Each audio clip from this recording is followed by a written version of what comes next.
एक वार्निंग है, अगर तुम्हें एक्शन मूवीज में सिर्फ स्टाइलिश फाइट्स और एक्सप्लोजन्स पसंद है तो शायद ये वीडियो तुम्हारे लिए नहीं है, क्योंकि कोरियन सिनेमा एक्शन को एक अलग लेवल पर ले जाता है। यहाँ हीरो सिर्फ विलन को हराने नहीं आता, कभी उसे अपने पास्ट का सामना करना पड़ता है, कभी सर्वाइवल के लिए अपनी लिमिट्स तोड़नी पड़ती है और कभी रिवेंज उसे इतना डेंजरस बना देता है कि वो खुद एक वेपन बन जाता है। और जब फाइट शुरू होती है, नो मर्सी नो एस्केप, सिर्फ प्योर तबाही। हेलो दोस्तों, welcome back to mister Filmicon. आज की वीडियो में हम फिर लेकर आए हैं top 5 best Korean brutal action movies. ऐसी मूवीज जहां एक्शन के साथ मिलेगा dark atmosphere, dangerous villains, intense revenge और कुछ ऐसे फाइट सीक्वेंस जो तुम्हें स्क्रीन से आंख हटाने नहीं देंगे। और काउंटडाउन में जैसे जैसे हम टॉप 1 की तरफ बढ़ेंगे, ब्रूटलिटी का लेवल भी बढ़ता जाएगा। तो वॉल्यूम को थोड़ा हाई कर लो, क्योंकि अब शुरू होने वाली है कोरियन एक्शन की एक डार्क और सवेज जर्नी।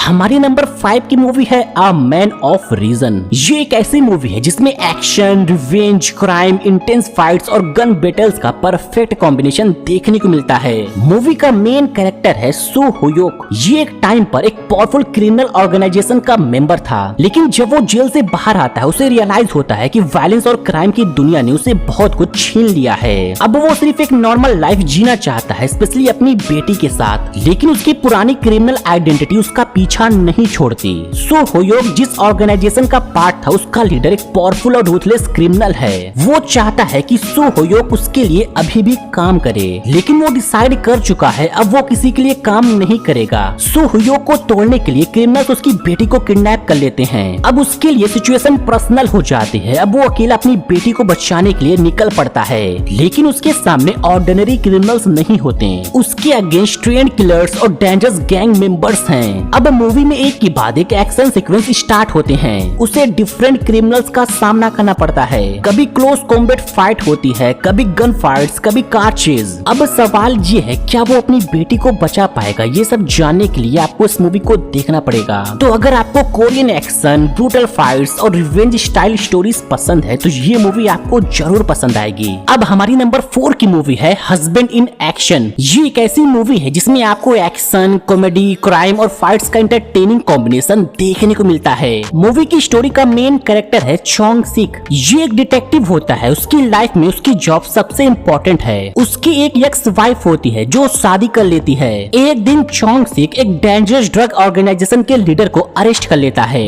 लेकिन इस अरेस्ट के बाद सिचुएशन कम्प्लीटली चेंज हो जाती है। क्रिमिनल ऑर्गेनाइजेशन उसकी एक्स वाइफ और उसकी बेटी को किडनैप कर लेते हैं। अब चोंग सिक के लिए ये सिर्फ एक पुलिस केस नहीं रह जाता, ये उसकी पर्सनल फैमिली मैटर बन जाता है। लेकिन प्रॉब्लम ये है कि रेस्क्यू मिशन में उसे अपनी एक्स वाइफ के हस्बैंड के साथ काम करना पड़ेगा। दोनों के बीच ऑलरेडी ऑकवर्ड रिलेशनशिप है और बीच में एक डेंजरस रेस्क्यू मिशन। जैसे जैसे स्टोरी आगे बढ़ती है, ये दोनों हस्बैंड का सामना एक डेंजरस ड्रग ऑर्गेनाइजेशन से होता है। तो अब सवाल ये है, क्या ये दोनों मिलकर अपनी वाइफ और बेटी को बचा पाएंगे? ये सब जानने के लिए आपको इस मूवी को देखना पड़ेगा। मूवी में car chase, hand to hand combat और कॉमेडी प्लस एक्शन का मूवमेंट देखने को मिलता है। तो अगर आपको कोरियन एक्शन, कॉमेडी और फनी कैरेक्टर केमिस्ट्री स्टोरीज पसंद है तो ये मूवी आपको डेफिनेटली देखना चाहिए। अब हमारी नंबर 3 की मूवी है ब्रेव सिटीजन। ये एक ऐसी मूवी है जिसमें आपको स्कूल बुली, जस्टिस, मार्शल आर्ट्स, कॉमेडी और एक्शन का कॉम्बिनेशन देखने को मिलता है। मूवी की मेन कैरेक्टर है सीमिन। ये एक स्कूल टीचर होती है। सीमिन यंग एज में मार्शल आर्ट्स में बहुत टैलेंटेड थी।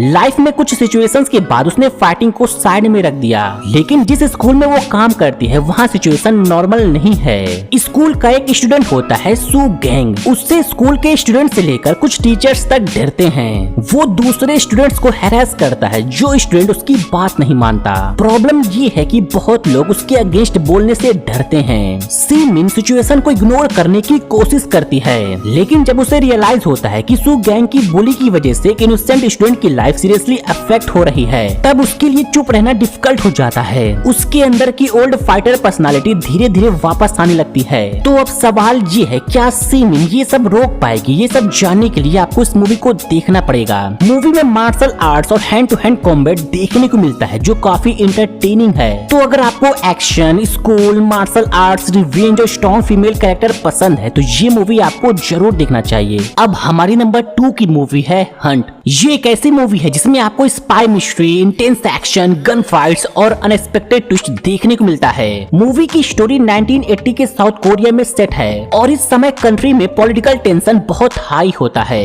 एक दिन इंटेलिजेंस एजेंसी को इन्फॉर्मेशन मिलती है कि ऑर्गेनाइजेशन के अंदर एक नॉर्थ कोरिया स्पाई हो सकता है, यानी एक ऐसा स्पाई जो एजेंसी के अंदर ही काम कर रहा है और सीक्रेटली नॉर्थ कोरिया को सेंसिटिव इंफॉर्मेशन प्रोवाइड कर रहा है। इसी सिचुएशन में हम दो इम्पोर्टेंट इंटेलिजेंस ऑफिसर से मिलते हैं, पार्क और किम। ये दोनों स्पाई को ढूंढने के लिए इन्वेस्टिगेशन स्टार्ट करते हैं, लेकिन प्रॉब्लम ये है कि दोनों एक दूसरे को भी शक करने लगते हैं और ऑडियंस को भी लगातार डाउट होने लगता है कि आखिर असली स्पाई है कौन। इंटेलिजेंस एजेंसीज को डर होता है कि नॉर्थ कोरिया एजेंट्स प्रेसिडेंट को टारगेट कर सकते हैं, इसलिए पार्क और किम के लिए मिशन और इम्पोर्टेंट हो जाता है। अब उन्हें एक तरफ स्पाई को आइडेंटिफाई करना है और दूसरी तरफ प्रेसिडेंट को प्रोटेक्ट भी करना है। मूवी में आपको gun fights, explosions, spy operations और असैसिनेशन जैसे एलिमेंट्स देखने को मिलते हैं। तो अगर आपको एक्शन मूवीज, स्पाई थ्रिलर्स और सीक्रेट मिशंस पसंद है तो ये मूवी आपको जरूर देखना चाहिए। अब हमारी नंबर 1 की मूवी है द स्वॉर्ड्समैन। ये एक ऐसी मूवी है जिसमें historical setting, brutal sword fights, revenge, sacrifice और पावरफुल एक्शन का कॉम्बिनेशन देखने को मिलता है। मूवी की स्टोरी का मेन कैरेक्टर है टाइयोल। ये एक एक्सट्रीमली स्किल्ड स्वॉर्ड्समैन है, लेकिन कुछ इंसिडेंट के बाद वो अपनी स्वॉर्ड को साइड में रख देता है।